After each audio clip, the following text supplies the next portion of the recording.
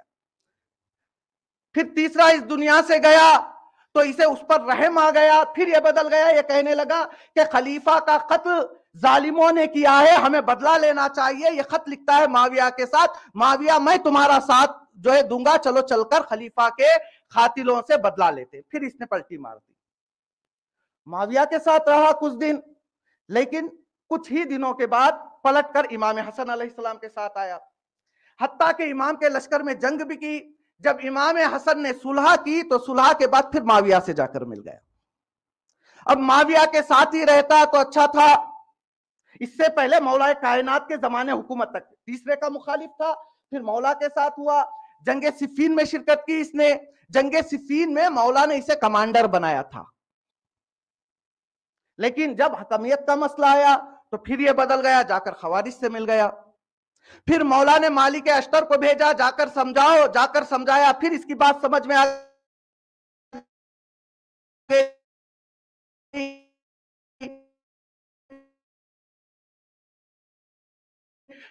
تو خوارج کو چھوڑ کر امام کے ساتھ ہو گیا.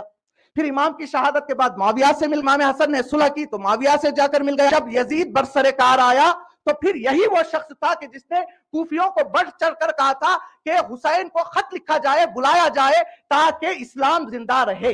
خط لکھنے والوں میں یہ شخص تھا. روز عاشور امام جب فوج اشقیاء کو پکار کر کہہ رہے تھے تو اس شخص کا نام لے کر کہا، اے شبس، کیا تم نے مجھے نہیں لکھا تھا مولا حالات صحیح ہیں، فصلیں پک چکی ہے، آپ آئیں گے تو صرف کاٹنا باقی ہے.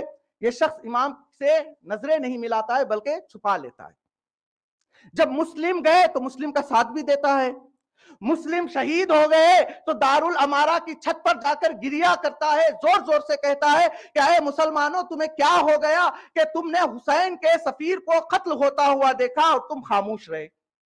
لیکن جب ابن زیاد بلاتا ہے، کہتا ہے کہ تمہیں حسین سے جنگ کرنے کے لیے جانا ہے، پہلے کہتا ہے کہ میں بیمار ہوں، میں نہیں جاؤں گا. پھر لالچ دیا گیا تو یہ کربلا پہنچتا ہے. نہ صرف یہ کربلا پہنچتا ہے بلکہ عمر سعد کی جو پیادہ فوج تھی، جو پیدل جنگ کرتی تھی، اس کا کمانڈر بھی بنتا ہے. اور روز عاشورہ سامنے سے تو حملہ نہیں کیا، لیکن چھپ چھپ کر امام پر پتھر برسانے والا یہی شخص شبس بن ربعی ہے.